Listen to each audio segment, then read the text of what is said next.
Now join me in giving a big Georgia Tech welcome to Mitch Schlimer. Thank you, Jordan. Thank you. It's great to be back. For those of you that have never seen this format before, I don't know if any of you ever watch. Any of you ever watch Inside the Actors Studio on Bravo? Well, this format is very much like that. I like to say it's a cross between This Is Your Life, I'm dating myself here, and Inside the Actors Studio. For 13 years, I've been doing live events, live interviews in front of an audience of entrepreneurs and leaders from around the world, and it's a blessing to be back, and I thank you for having me. One of the things that I always find fascinating in the journey, and it was kind of mentioned in its own way, is something that I coined years ago called OPE, Other People's Experiences. And they're absolutely priceless. And during the journey, and I think one of the great gifts of being an entrepreneur is the people that you meet along the way, and just to see some of the things that they do. And some of them have such large ideas and such large dreams, and then very few of them execute, but not in this case. And I am really, really thankful and honored to have two friends of mine who are also the creators of the National Civil Rights, the National Civil and Human Rights Center. And next to me, first off, is AJ Robinson. And also it's the CEO and the Executive Director of the National Center for Civil and Human Rights, Doug Shipman. So I want to give them a big welcome for coming out.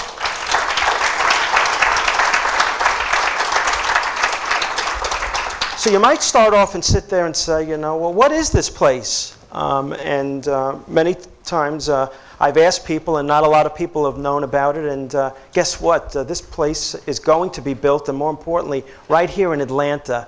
And I want us to learn from their journey today. So I thought, Doug, we would, AJ, we would start off with you. And I'd like for them to get a sense for you and your journey and how you met Doug.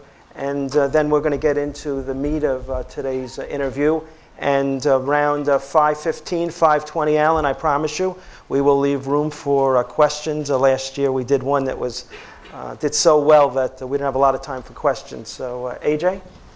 Well, thanks very much, and good afternoon to all of you. I run an organization called Central Atlanta Progress, which is a downtown Atlanta organization that concerns itself with the health and vitality of the community on many different levels.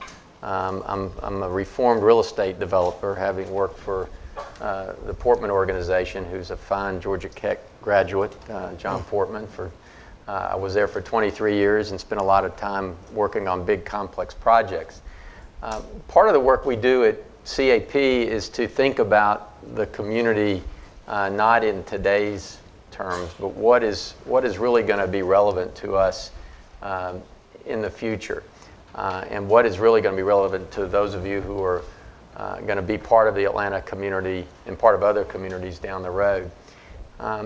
The game kind of changed for us as a community many times, but the last big game changer was the creation of the Georgia Aquarium, when Bernie Marcus, who probably ought to be part of your show one day, decided, or Hall of Fame. Or Hall of Fame. Decided to give the community what is now a $400 million aquarium. Those of us in the business community thought, well, that's an incredible gift from one individual, but the real challenge to the community is, how do we capture that? How do we leverage that gift? How do we take advantage of one man's real charity and make it a gift that keeps on giving? So there were a number of plans that went in place. Our organization kind of led the charge, and we started thinking in respect of what is it that we have. And you know, you live here now, and you've probably visited the aquarium and the New World of Coca-Cola and the CNN tour and all these things that are our attractions. But there's nothing that really stands out in our mind as the heart and soul of Atlanta. And that really, if you look at our history, that really began years ago, but culminated in the civil rights movement. So there was always this feeling since the 50s and 60s that the community ought to do something more than what we've done, which is we've done a lot in terms of Martin Luther King, and over on Auburn Avenue we have the King Center and so forth. But we really haven't celebrated Atlanta's history in a way. So long story short, this idea had been around a long time that we should do something, but no one could quite grasp what we did, what we should do. And I made the one, I've only really made one big contribution to this project. I found Doug. Doug will tell his story, but was working as a consultant at Boston Consulting Group. We asked him to do some pro bono work for us to try to figure out what's the landscape out there, what does the rest of the world look like, and that's how we got started. So, Doug, I'll let you join in and kind of take it from there, and then we can always go back and give some color to it. Sure. Well, I came to Atlanta the first time to go to a small school across the city called Emory, and majored in economics and political science, and got very interested in issues of race and ethnicity and gender and sexuality and all of those identity issues, and studied them from a historical point of view.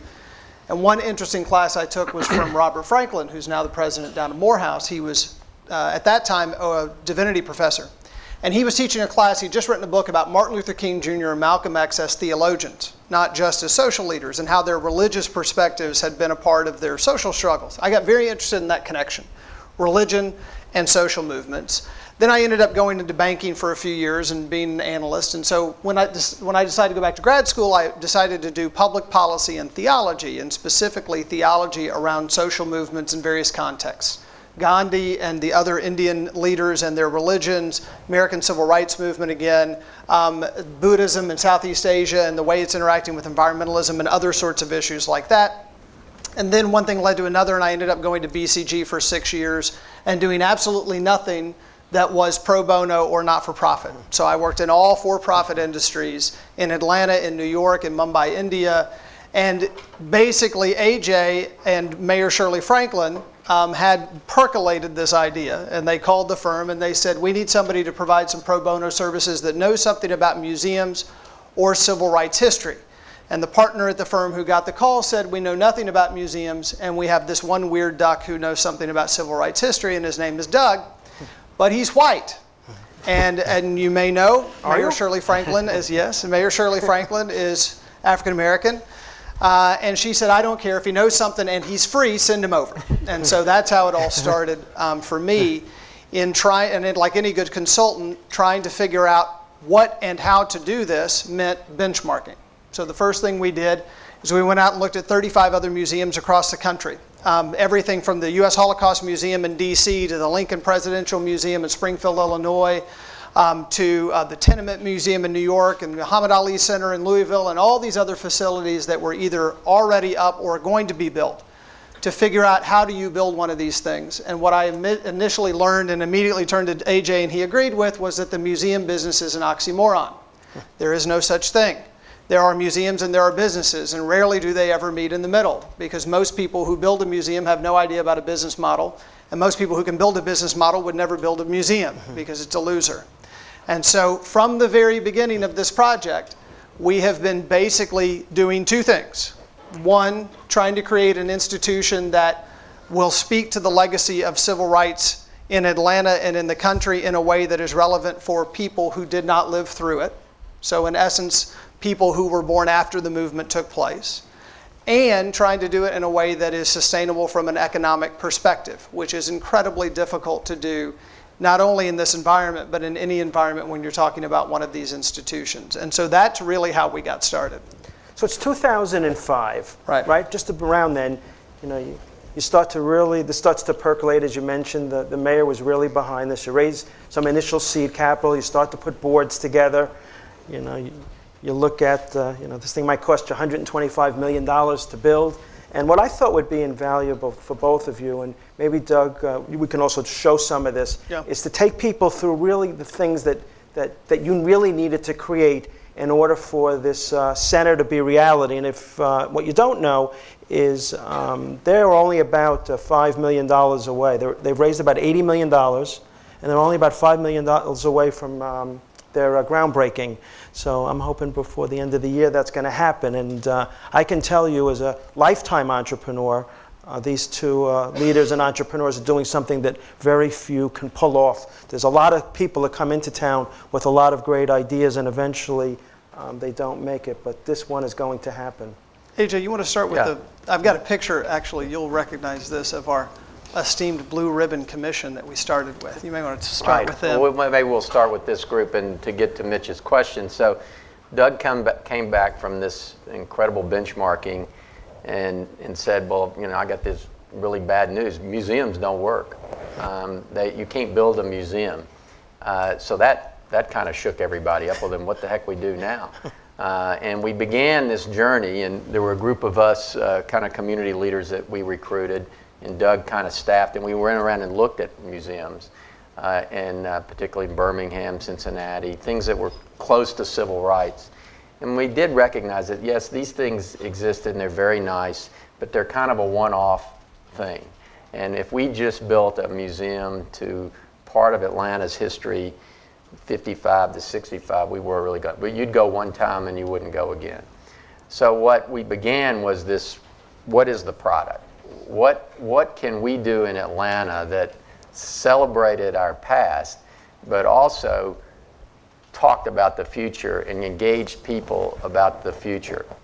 And from my context, having been here most of my life, is this to me is really the opportunity for Atlanta, and this project is that we are bold enough to be trying to do something that no one else has done. It's kind of like in the wake of the Olympics. No one ever thought we would get the Olympics. No one ever thought we'd get the biggest airport in the world, the most busiest airport. No one thought that Coca-Cola probably would be the most worldwide recognized brand. So we're kind of in this kind of game. I mean, this is a game changer for the community. And what we're trying to do is we're trying to celebrate the past, but also make this about the present and about the future for you, for your children, your children's children, a place where people will come to Atlanta and talk about the issues that confront the country and the world in a way that they don't anymore. We're right in the shadows of CNN. We got all the media nearby that we need. We have the biggest airport. We have all the hospitality assets. Atlanta is a big convention town. People come here to talk about chickens and about art and about Dragon Con and all these other things. Well, why not come and really talk about a heavy subject like human rights and about civil rights? And that's what we're trying to do. We're trying to launch something from Atlanta's past into the future.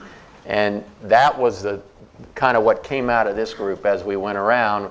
A lot with Doug's urging that we had to do something different. Now, Mitch has already congratulated us that we're already there.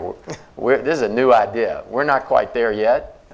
This is something that we haven't built yet, but it resonates with people because it's different.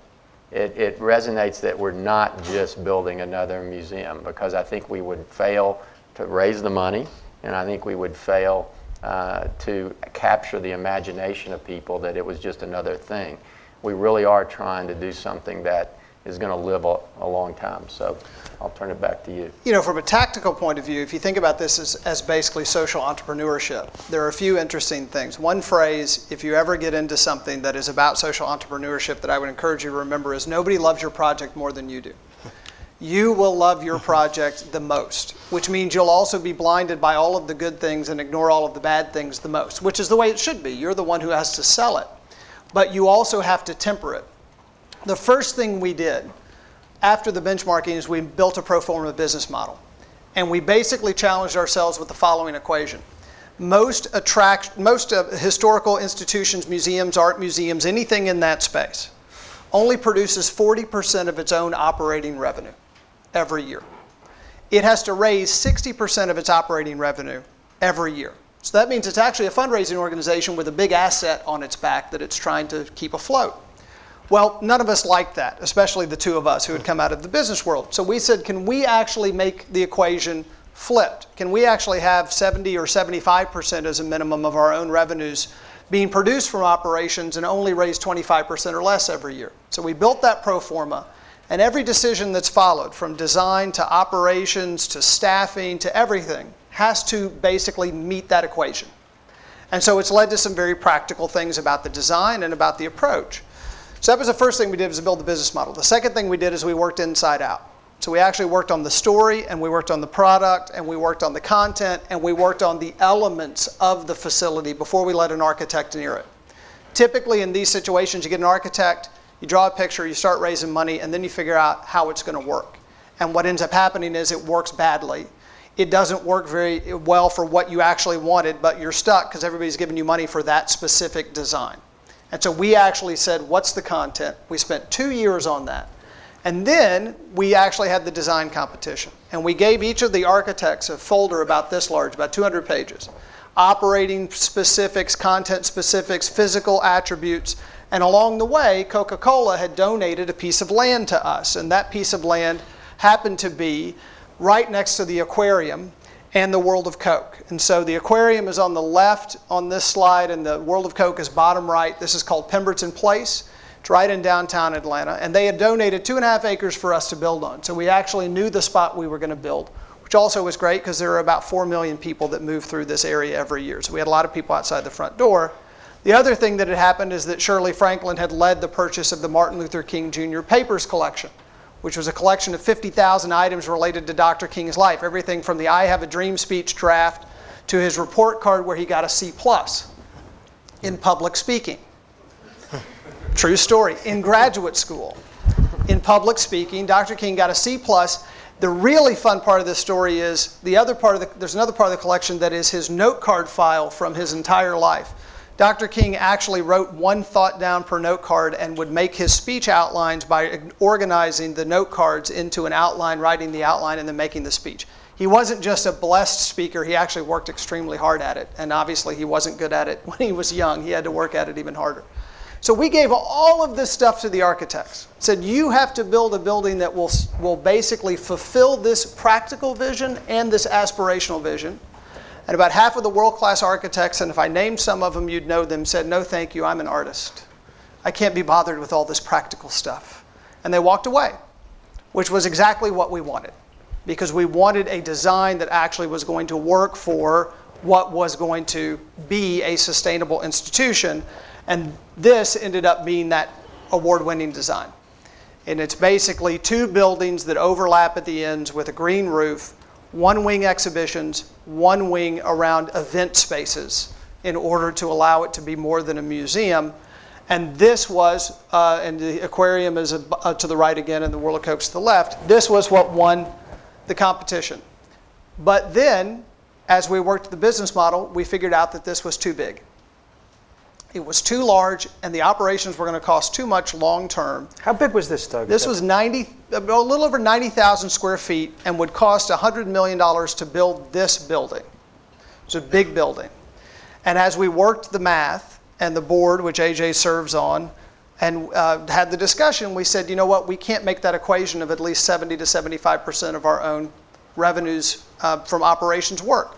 So we ended up going through a redesign process and evolution that actually shrunk the building. It may be the only time in history that a museum project of any kind in any way has ever shrunk itself. Typically they go the other direction because you love your project more than anybody else does. So you think it needs to be bigger than it needs to be. And so we ended up with this design, which is the design that we'll build, which is 70,000 square feet, a little over 70,000 square feet.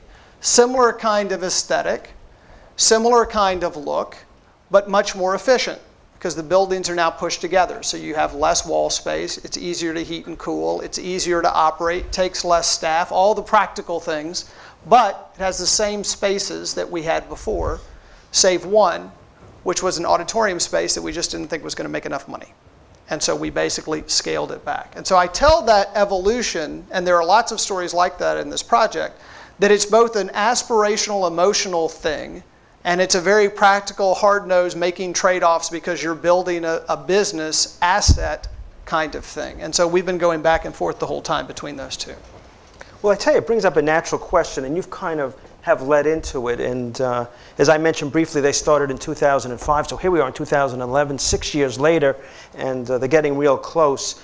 Maybe you could share some of the really big obstacles that you have had to overcome other than that. Because one thing about being an entrepreneur is it's full of challenges, and the more you are on this journey, the more you realize sometimes that it happens for the better, and that these things that seem like major problems can actually be gifts. But when you're in the middle of it, they might not be gifts. So I'd love for them to be able to hear and learn some of these key things. AJ? Right, well, let me just, I'll add a couple, and Doug's got a lot of war stories he can relate. But in a project like this, as you can see, it's in the shadows of the aquarium. So what makes that 70% work is that that aquarium has, even now, 2 to 2.5 million visitors a year. So if we are able to just get some of those folks to walk next door, that 70% becomes real. This project probably is not possible. That model is not possible without something like the aquarium. And that's why we never were able to build it in the last 40 years. But now we have this big engine. So I just wanted to point that out to people. But you need to think of this project of what's in Atlanta, and some of the things we've overcome is that a lot of people have a hard time understanding it. And so the way I tell it is this. This is about, again, the heart and soul of Atlanta, but it's a hospitality product. It's a product that you want people to come and visit. You travel around the U.S., there's 2 huge hospitality cities. One is Las Vegas, which is famous for gambling, obviously has a lot of people coming for that one thing, and the other is Orlando. Both cities have over 100,000 hotel rooms. Both cities have this huge engine, Mickey Mouse, all the entertainment, Orlando, gambling. Then you have the iconic cities of North America, old cities that people like to visit. Chicago, San Francisco, natural beauty. New York, of course. Boston, history, beautiful old buildings. And then you got everybody else. So what do we have here in Atlanta? Not a whole lot. We don't have a river that goes through the middle of a city. We have incredible meeting space. We got incredible airport. So what we are quickly becoming known for, and one of the things that helps sell this project, is we have some of the newest attractions. The aquarium, the New World of Coca-Cola, the CNN tour, believe it or not. We have a new children's museum. So we have this kind of eclectic mix of assets. So one of the first challenges we had was, how are you going to put it over here in the middle of fish and sugar water? I mean, this is a really important subject, heavy subject, civil and human rights. How does that work?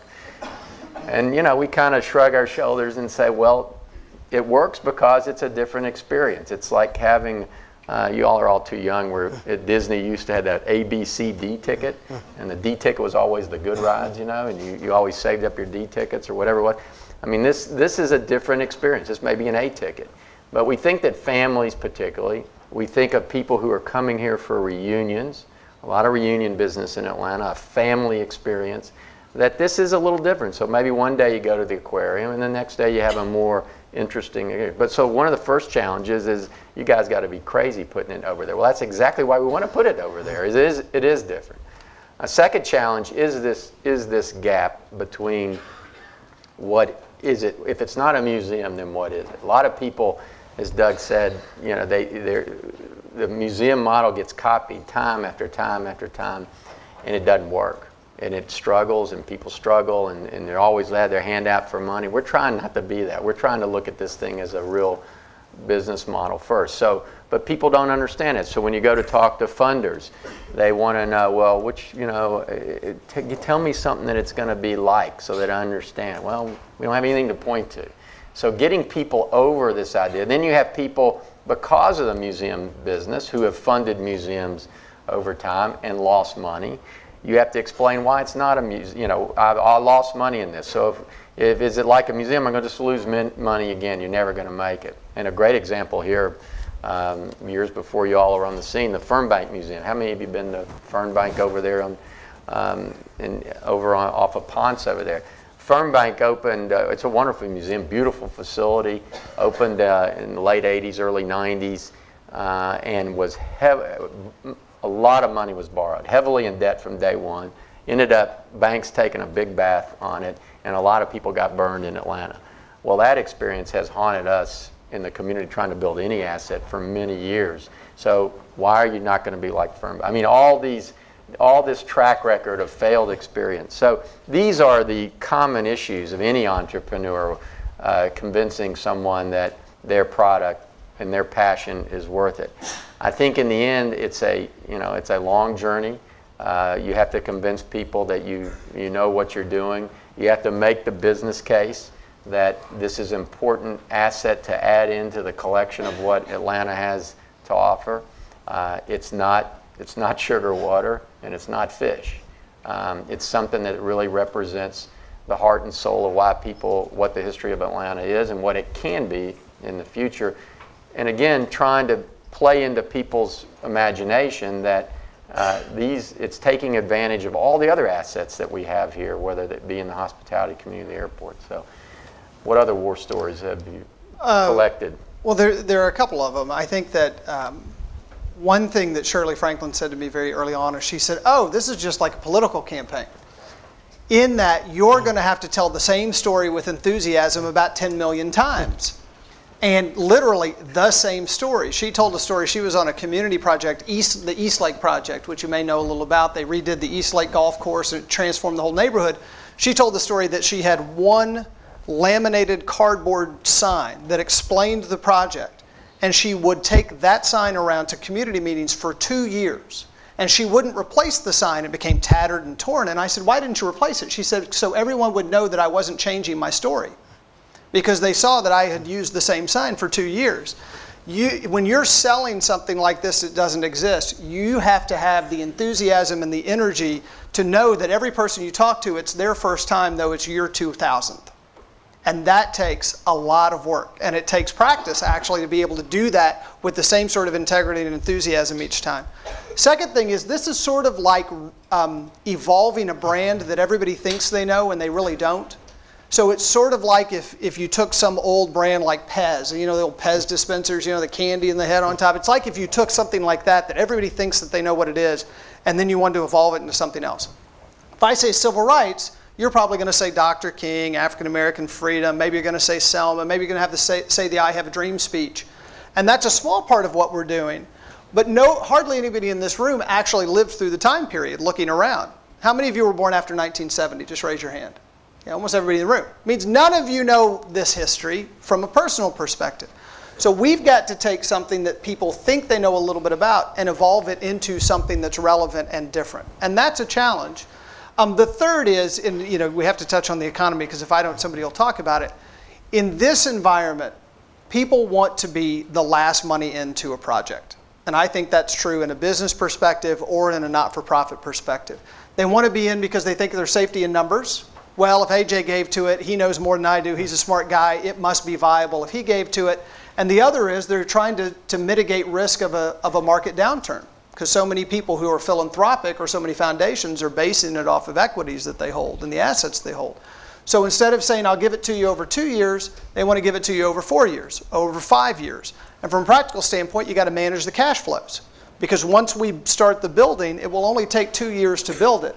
And the number one thing that kills any cultural institution is long-term debt. You'll never get out of the debt that you have on the project at first. So you've got to manage the cash flow without creating a long-term debt situation. And that's a challenge that you just have to figure out. No shortage of challenges. But one of the things hopefully you can sense and you can feel, and that is both of their passion for this. And you know, we talk a lot about that word, but you know, you hear it over and over and over again. You know, you heard it in that very famous Stanford speech by the late Steve Jobs. You know, it is about passion and passion first, and never, never giving up, because you're going to have no shortage of detractors telling you why you can't do anything. And it was not by luck that I came up with the title, Turning Your Dreams into Reality, and in this case, a really large one that, you know, to some extent blows my mind, only from the vantage point of knowing what it takes to do this. And you are at the home stretch. But I think one of the things too, you know, you talk about economic development, and a lot of what goes on in the classroom is about leadership and entrepreneurship. So AJ, maybe I'll start with you. Maybe you could talk a little bit from, you know, your vantage point. What do you think makes a really, you know, a really good leader? Forget about a great leader. Well, I think passion obviously is a great word. I'm learning more and more about leadership in a community setting as opposed to a business setting, that courage is really important. I think we live in an era that there's not a whole lot of political courage. There's a lot of courage elsewhere, but standing up for something and leading in a way and trying to move people from here to there, or from a point in a business to here, is not easy. There's financial risk, there's personal risk. The fear of failure, as you know, is always on everybody's mind. You got to be willing to fail a few times and be criticized a few times. If you really believe in what you're doing, somebody's gonna be upset. I can assure you. But that's kind of you have to expect that. And I think in leadership today, particularly in the world we're in, where things don't seem right, that we just nothing seems to be going right on any level, particularly in the economic world. And courage is a big thing. Obviously, leading by example, being enthusiastic. You know, there's that famous showing, most of life is just showing up, or whatever it is. I think that working hard. That Woody Allen quote. Yeah, I hate to tell you, but just working hard is a sign of leadership today, and willing to roll up your sleeves and just, you know, spend the time and effort and not expecting something coming to you. I can assure you, it isn't coming to you. If you're going to be a leader, you got to go out there and capture whatever you want to do. A leader's got to think not for today, but down the road, looking where do I want to go, where do I want to take people, what I want to do with my life. You need to kind of set those goals way out there and stick to them, because there is no short term. People that tell you they can do something, you know, Steve Jobs didn't accomplish something overnight, or no one does, even though the media tends to think people do. Most people who are successful in any endeavor spend a lot of time working at it. Doug? A couple that I think are important. One is the ability to tell a good story, and to tell what may be mundane things through examples or analogies or stories. One, because they're often more memorable. People will be able to say, oh, I remember that guy, he told that great story about, as opposed to here were his facts and figures. The other is story is inherently emotional. It has an arc, it taps into certain things, personal things. And so being able to tell a story is often a much better way of communicating and trying to lead than just laying out the facts and figures. The second is, I have a phrase that all fundraising is psychology. And what I mean by that is getting somebody to give you their financial support means that they're actually meeting one of their needs through the thing that they're giving to you. It may be the need to be known. It may be the need to support something for their kids. It may be the need to build on the legacy that they feel from their parents. It may be because they need a tax deduction and they want to give you a check, and that's fine too. But it's something that's not just about the merits. In business, it's often about selling the merits. I've got certain capital, I've got to deploy it. What's the return? What's the risk? I can make that an equation. I can assure you that in the social entrepreneur space, it's that plus an emotional piece. And you have to understand what's the emotional piece that that person has. What is it that really gets them charged? And how do you tap into it? And I think real leadership has to hit somebody both head and heart. It has to do both for them to actually commit to mitigating risk, to ignoring it, to having courage. All of those things are emotions, or they have an emotional base for someone, not just the person who's leading, but also for the person who's in essence buying into it. And the third thing I would say is remember that people really want leadership, but they have different things in their lives that they want leadership around, and they want different kinds of people to fulfill them. If you're religious, whoever you get religious counsel from is probably a very different kind of person than who you get your medical care from. It's probably a very different person than who you want your business advice from. It's probably a very different person than you want to take care of your kids. Those are different kinds of leadership. And so part of being a leader is understanding who you are, comfortable in your own skin, and then matching your style with what it is that you're asking. Right? So if I came up here and only did facts and figures, I've given you a lot of facts and figures, but if I only gave you facts and figures without some sort of passion, you probably would say, well, that guy's probably mismatched to do this project. He should be overdoing the accounting for some, real estate development, no offense. And so I think leadership, you have to be self-aware enough to know how are people going to see me. I'll give you one story. When I first got on this project, as you might realize, like I said before, I'm white. I'm also young, relatively speaking.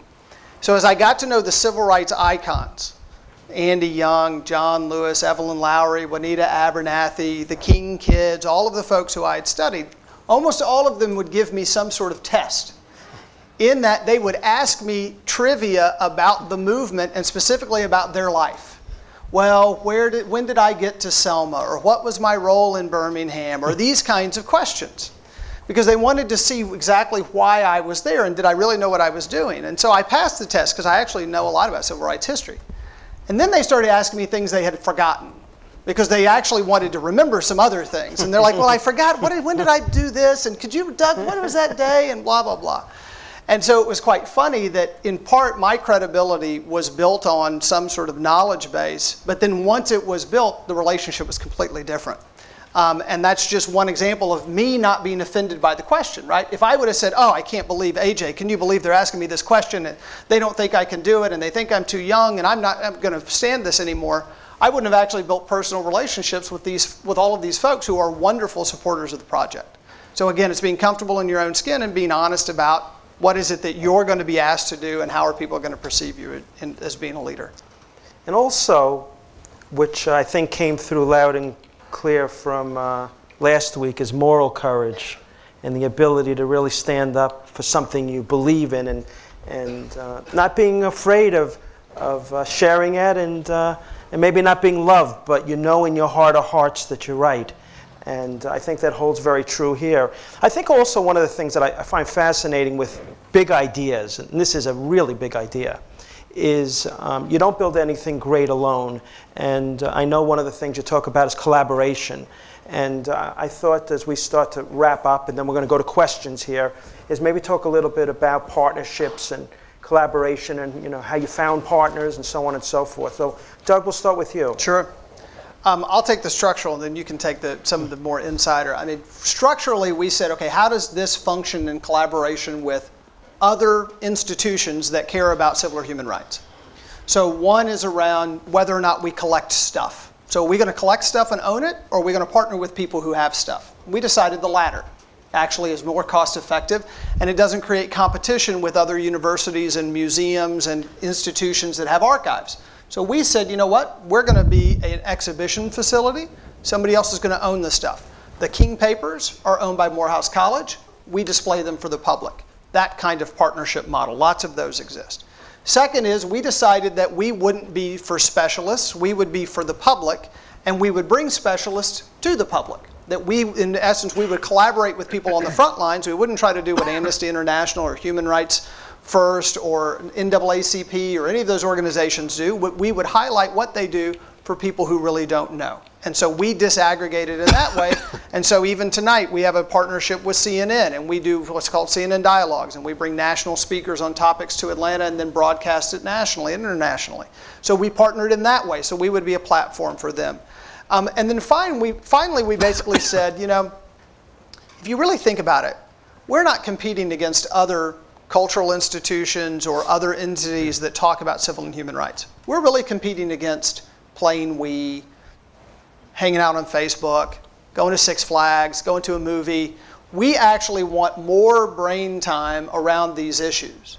And so we should be collaborating with all of the folks who people think are our competitors. So we've done a lot of joint programs with places in Birmingham and Memphis, with the Auburn Avenue Research Library, with the King Center, with the Carter Library, all of these institutions that you might think on its face, we're actually splitting a small pie, but in fact, we actually are so little thought of, relatively speaking, that we all work best in collaboration.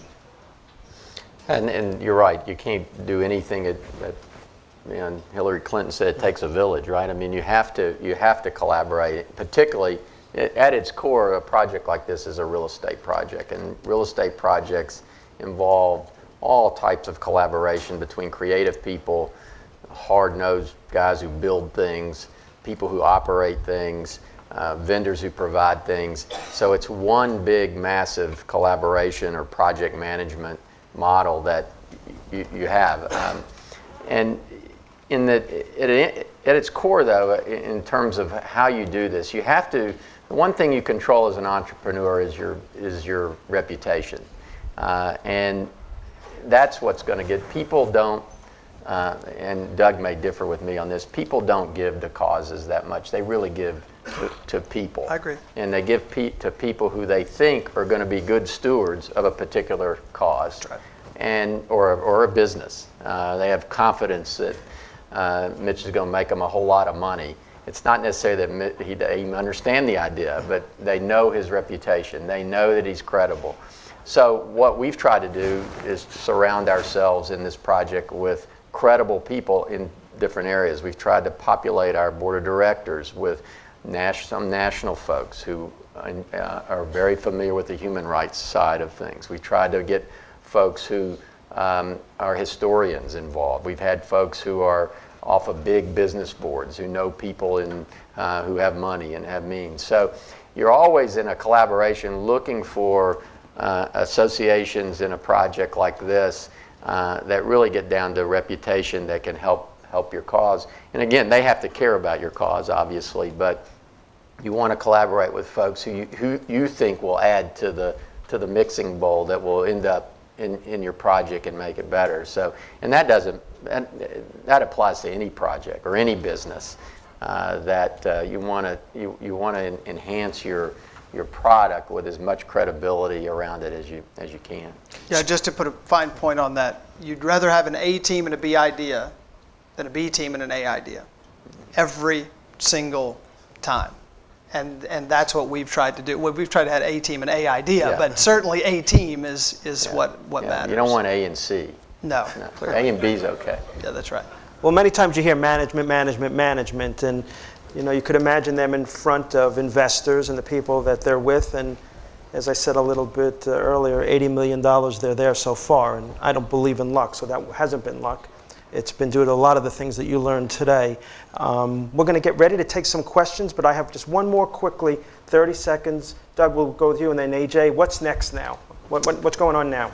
What's next is basically two things. It's fairly simple. One is continuing to raise the money and put the financial picture in place so that you can, in essence, cash flow the construction and the opening of the center.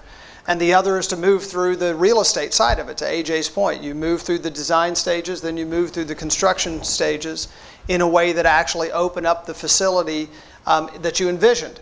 The third piece that we're doing are programs already that are mission-oriented, that highlight what it is that we'll do in spades once we actually open the facility. And so basically, we'll break ground. It'll take 24 months to build. We'll ramp up the organization over those 24 months and build the physical center. And then when it opens, already have the programs and the collaborations in place to launch very, very quickly so that we're not only getting the visitors in the door, but we're also having the collaborations to do the programs and the events and the broadcasts and everything else that we need to do to be successful. And I'm doing whatever Doug tells me to do. That's what you should But do. I will tell you that we've all, I don't want to say that this is a done deal, but we've already been thinking, okay, what are we going to be doing next? I mean, because if you think of our cycle here, we're in our 6th year, we haven't even broken ground. We actually start to think about how do we leverage this once we get it open? So we're starting to think about, okay, let's think about 6 years from now, what are we going to be ready to do at that particular point in time? But we do need to, one of the things about it, we do need to finish this project and a couple others first. But you do think about the assets that we're building and what's next for us, and because you do need to start thinking. It takes a long time, and you got to stick with it. Well, hopefully you've enjoyed yourself as much as I have. I always love learning from their journeys. Obviously, two very bright, experienced individuals, both also graduates of Harvard. And you can see that, as I mentioned, I don't believe it's luck they've gotten this far. So we really want to thank you for coming today and sharing this. And as I mentioned, turning dreams into reality. And very few people are able to pull it off. And we're fortunate that you came. Thank you. Thank you.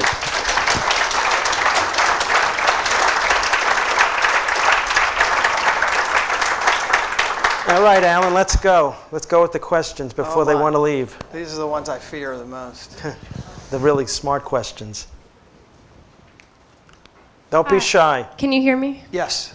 My name's Kristen. Thank you for being here today. And I was just going to ask a question more about the content of the center, specifically the human rights side. And I was wondering if the basic human right to life will have a platform in your center. As you may know, Dr. Alveda King, niece of Dr. King, is a very outspoken pro-life activist. So I was just wondering if that's going to have a place in your center. So in essence, the exhibition and the programmatic side of the center basically has a civil rights, American civil rights component, which is historical, and a contemporary human rights component, which is based on the Universal Declaration of Human Rights. The Universal Declaration of Human Rights was written in the wake of World War II. Eleanor Roosevelt led the effort to, in essence, write a declaration of rights for everybody in the world. And life is one of those. The other is that the center is not an advocate. It is simply a platform for discussion. So issues around the right to life and all of those related issues will be a part of what we contemplate and talk about. It's a very broad notion of human rights that we have. Might be the battery. Could be the battery. Next question? Let me ask a quick one while we're moving to the next student. Is there going to be any collaboration or connection with the King Center or with the Carter Center? It seemed to me like there's a very natural opportunity for that. Go ahead. So the King Center and the Carter Center are both here in Atlanta. The King Center is really focused on the legacy of Dr. King and the training around King's techniques for social movements. So in essence, if you think about somebody coming to the Center for Civil and Human Rights, are you going to give me that? Mic number 2. If you think about us being an entry point for a lot of people into this topic, then if they want to become more active or they want to go deeper on King as a person, they would go to the King Center. Carter Center, from the Carter biography perspective, same issue if you want to understand Jimmy Carter. The Carter Center tries to make societal change, democracy, disease eradication, those types of issues. And so we will basically collaborate with them in bringing the people who they work with to the public. And so there are a lot of programs that we can do and collaborations with both of those institutions. And I would just say most great cities that are cultural have multiple institutions around their topic. Philadelphia has about 6 things around the Constitution. Boston has about 22 things around the Revolutionary War. You know, how many jazz clubs are there in New Orleans? Dozens. So it is not that you only need one. We need multiple institutions that talk about these issues from multiple perspectives to make Atlanta that one place to go. And I may just add, in part of collaboration, but part of what we're doing from a public sector standpoint is we're building a streetcar that links the King Center to Centennial Olympic Park and ultimately to the Center for Civil and Human Rights. We're trying to take all the energy that and all the folks that come to the Centennial Olympic Park and move them in a much more efficient way than we have over to the King Center and to the Auburn Avenue Historic Corridor. Hopefully will again leverage revitalization of that area. So there is a grandiose plan that will also take place over these next couple of years in terms of transportation infrastructure. You know what, Doug, I thought it might be interesting just real quickly is maybe even talk about internships and things where you're looking to collaborate with colleges and Georgia Tech and so on and so forth, because I'd love to open that opportunity to the students here. I mean, there are lots of different aspects in which we've already had internships and we will continue. One is around, there's a lot of technology infrastructure, there are a lot of interactives, a lot of technology pieces, virtual realities that we'll have in the exhibitions. There's a lot of archiving and historical work and research that obviously can be done. There are folks who we've had interns who are just interested in the business side of this. So how do you think about fundraising? How do you think about establishing a not-for-profit? How do you think about running it?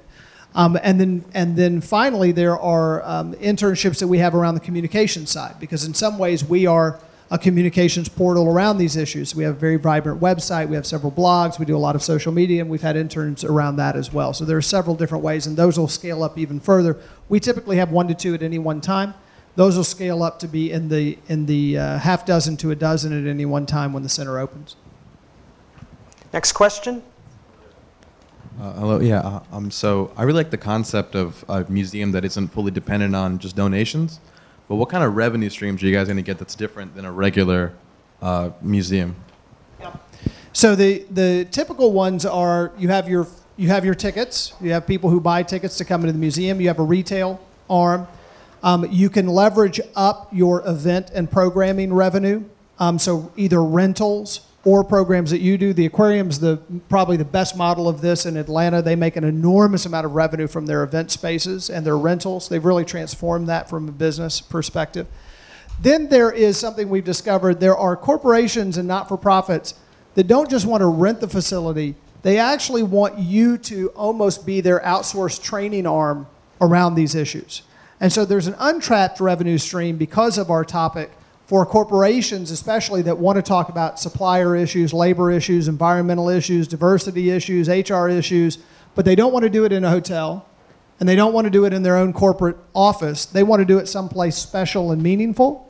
And so that's actually going to be a revenue stream we discovered along the way that I think is actually going to be probably our second highest revenue stream behind the tickets. And then finally, we have a broadcast facility.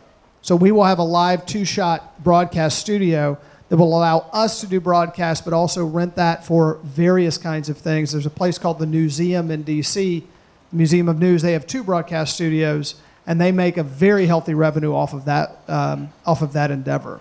I tell you, it brings up also a really interesting point, and that is many times entrepreneurs see a need in the market, and they go and fill it, or they believe so, and then the market tells them what they really want.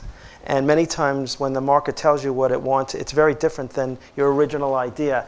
Now in this case, obviously the majority of the things that they've envisioned, I believe, will become reality. But there's a great example of that, you know, with all the planning and all the Harvard degrees and all the people around us, it falls in a box called Who Would Have Thunk It? And that Who Would Have Thunk It many times ends up really being the grand slam. A few more questions and then we're going to start wrapping up. We'd love to take your questions. They can relate to entrepreneurship and other things as well. All right. My name is Jeremy Feaster. I'm a 4th-year chemical engineering major here at Tech. I'm graduating in the fall. My question was, Mayor Franklin, as you mentioned earlier, said that, you know, getting a project like this is almost like running a campaign. And, you know, maintaining that passion over a 6-year period can be kind of difficult to do. And especially as students, we may not have the foresight to say, for the next 6 years, we're going to be working on this one project to try to bring it to fruition. So how did you stay motivated? How did you keep your enthusiasm over the 6-year period? Well, first of all, Shirley Franklin said, just give me a year. That's how it started. Okay, so the first thing is she lied. Okay, that's the first way that it happened. And I'd be interested in your point of view, AJ, because you work on things that are also long-term. For me, one, it's about taking some energy from the small wins. So you basically have to put some interim milestones in place, and you have to celebrate those and not just think about the huge thing that you're trying to pull off. And so I think that's one. The other is work hard, rest hard. I mean, I don't miss vacations. I work at a lot of hours, but if it's vacation week, it's vacation week. And there are some days that if it's a Thursday afternoon and I really need a beer and it's been tough, I go have a beer. Because I personally think that I would rather be working at 100% for 50 hours a week than at 60 or 70% for 80. I used to tell my BCG teams, anybody can solve a problem at BCG on 80 hours. I want you to try to solve it on 50 because you'll have a more elegant solution. And so I think that there's something about maintaining your passion is also about knowing when you need to pull it back or when you need to change topics or when you need to change the way you're approaching it a little bit. No, I would agree. I think everybody's different, everybody's made up different. I think you'll find, as Mitch said, any entrepreneur has this kind of stick-with-it attitude. You know, I worked on a project in Shanghai before China was cool from 1980 to 2003. It took us 10 years to put it together. It took us 3 years in the middle of Tiananmen Square issues. I mean, we're not even halfway here with this little project, and that was, and now it's operating. But you know, you have to really look. Something captures your imagination. For me, this is not a, you know, this is in most entrepreneurs do business is different. You know, you may be wanting to make money and so forth. There's a lot of psychic reward here. I mean, for me as a community leader, getting this done is a passion enough to stick with it. As Doug says, we also have a couple other set of things we're trying to work on, like, you know, world peace and world hunger and things like that are easy. But no, I mean, we do. Everybody, in my mind, he's on this, you know, 100% of the time. I'm not on it 100% of the time anymore. So I've got other issues that are occupying my day. But I've got a special a special job to do to make sure this thing sticks. And mainly it's about the psychic reward that the community is going to be better off for us doing this. I also think, based on experience of entrepreneurs that I've known and worked with over the decades, you know, now and then they like to leave a legacy. They like to leave something knowing that you've come to this, you've left this place better than when you came into it. And I think Doug said something well, and metaphorically, the journey of an entrepreneur is not a marathon, it's a triathlon. And it's probably more like the Ironman. And I share that only because the reality is that you need to pace yourself. Don't get too high when the highs are high, don't get too low when the lows are low. And maybe more importantly is to be around other people that are cheering you on. And many times those are the people at home too. Absolutely. Hi, my name is Sarah Collins. I'm a fourth-year business administration student, and I know you mentioned a potential partnership between Georgia Tech and the center with relation to internships. But I was wondering if you were planning or had any plans for a partnership such as the one that Georgia Tech has with the Woodruff Arts Center and with the aquarium every year to open the doors to college students by eliminating barriers associated with ticket costs so that we can reap the educational benefits without having the, I guess, college student problem with paying for an expensive ticket. Yeah, yeah, I see they don't have any money yet.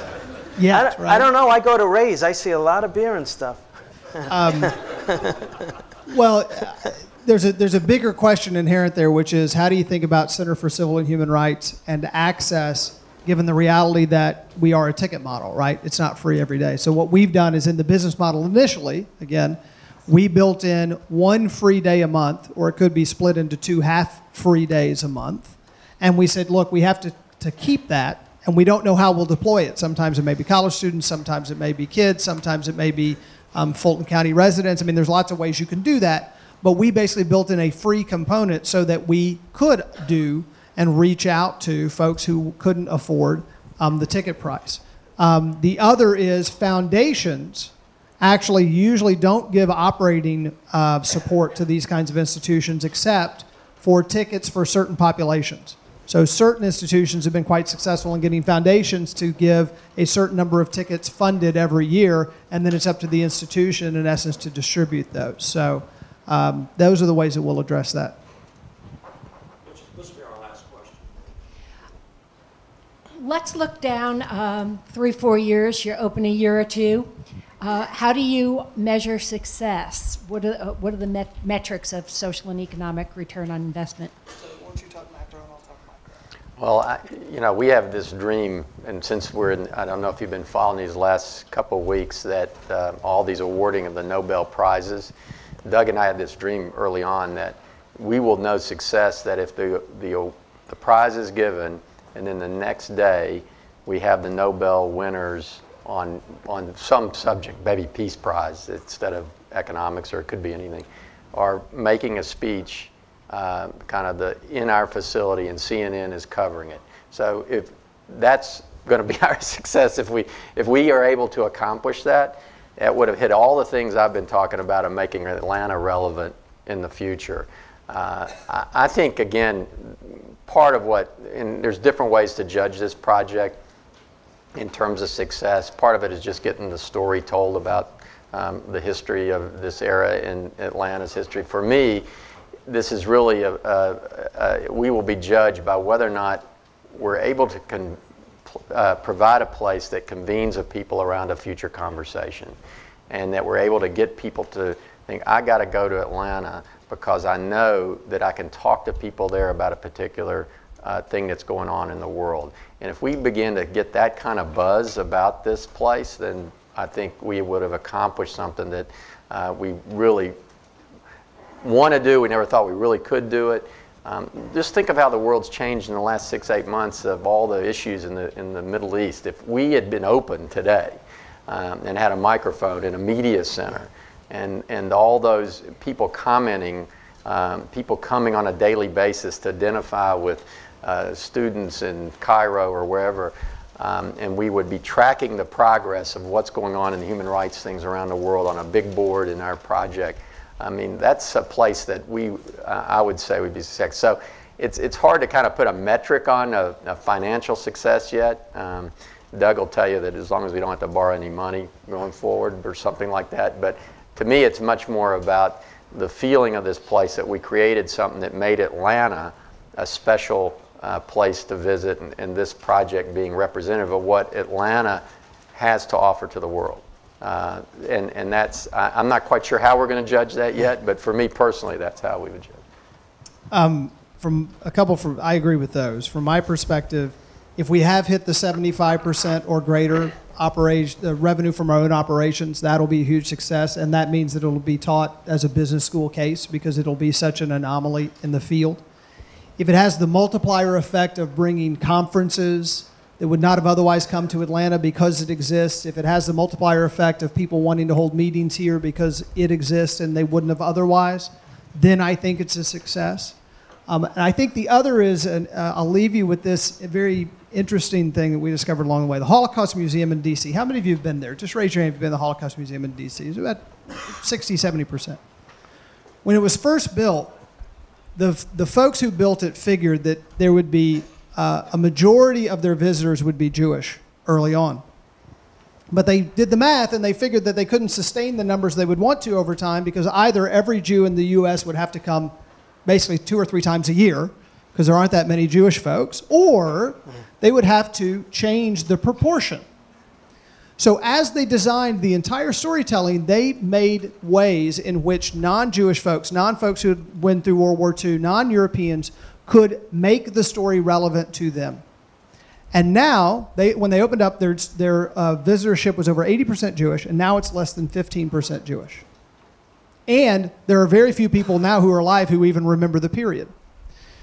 We have to do the same thing. This will be oversubscribed by folks who are older and folks who are African American. And if we can over time see our population be incredibly diverse, then we will be successful because we will be having the conversations as AJ is talking about, and we will have made this relevant to people who really don't have any personal affiliation with it in the traditional sense. It's great. Yeah,